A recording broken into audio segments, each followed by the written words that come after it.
Okay guys, so the very first episode of Moon Knight is officially out, so it's time to find out if it lived up to the hype.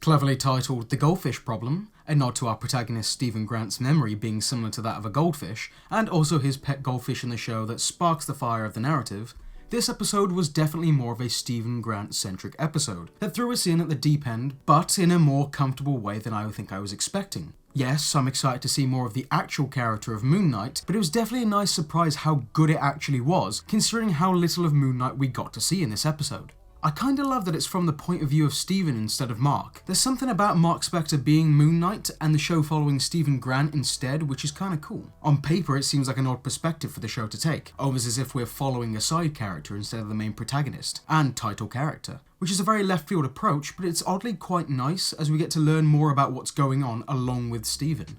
Another thing I love were the jump cuts that followed Stephen's blackouts as Mark Spector takes control. It feels appropriately disorientating and can lead to some great comedic moments that Oscar Isaac plays really well.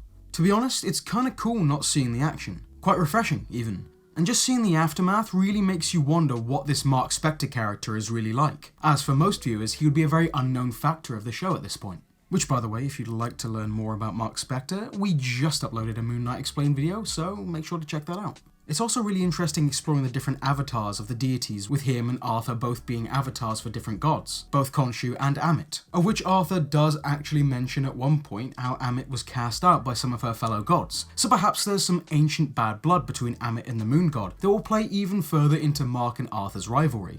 Speaking of the antagonist of this series, Arthur Harrow, the character in the comics is quite a minor character, which lends a hand to some of the creatives being able to make some changes to the character without upsetting people, something we've already seen quite a bit of in this episode, and something I'm sure we'll see even more of in the future.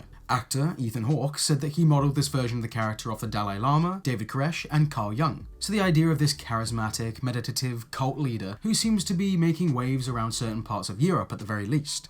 We get to see his abilities that may allude to him being an avatar of the god Ammit, and how they're based on judging people for their goodness and their sins that they may have made in the past or will make in the future, in a preventative attempt to stop any world atrocities. Something that really stood out in this episode was Oscar Isaac's performance in the way he portrays a man with mental health issues. He gives us such a range of emotions that evoke so many different things from us as spectators, from moments of comedy and levity to more intimate levels of emotion to show Stephen's deep-seated sadness and loneliness. Something I know that everyone behind the scenes was very adamant that they take seriously. This was entirely backed up by a lot of the lighting choices to create shadows of solitude on the broken man, as well as to create a lot of the conventional horror moments like in the elevator sequence.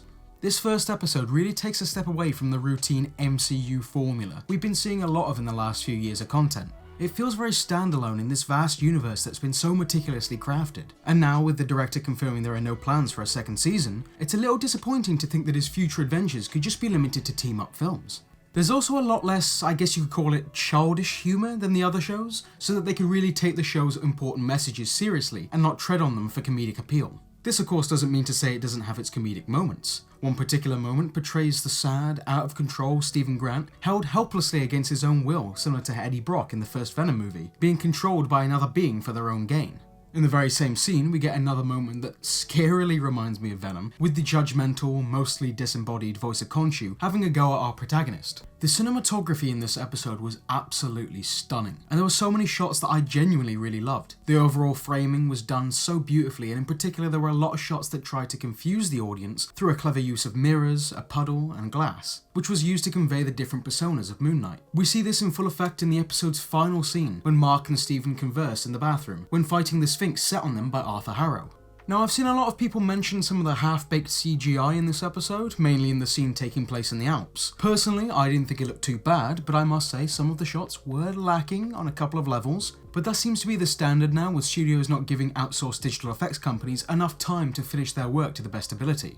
Now in this episode, we did kind of get introduced to some of the characters in Mark's life, even though it was to quite a minor capacity. First off, we saw Stephen Grant talking to a man on the street posing as a statue for money. Though he wasn't talking back, it seems as though Stephen does this quite often. The man in question is credited as Crawley, who in the comics is a homeless man living on the streets of New York, often working as an informant for Moon Knight.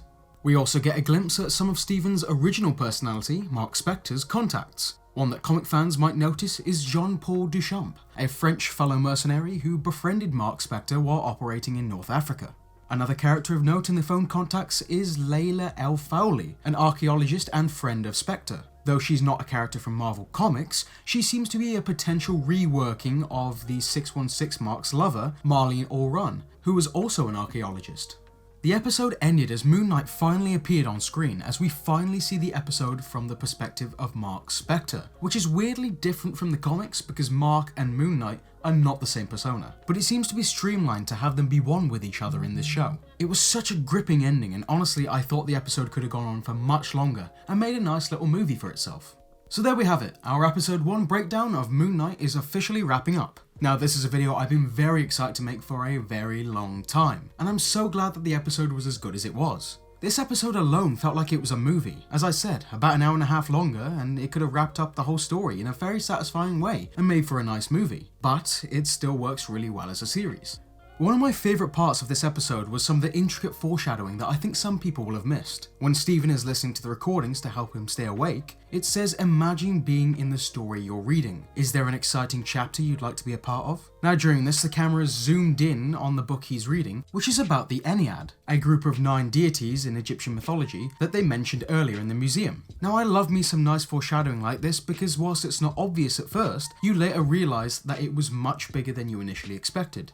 I can't wait to see more from what this show has in store. I hear it falls off a little bit over the next few episodes, but I choose not to listen too much to the critics and go into things with my own opinions. But until then, I've been Brandon, and I'll catch you in the next one. Thank you so much for watching. If you liked what you saw here today, then maybe consider subscribing to catch our other content as and when it releases.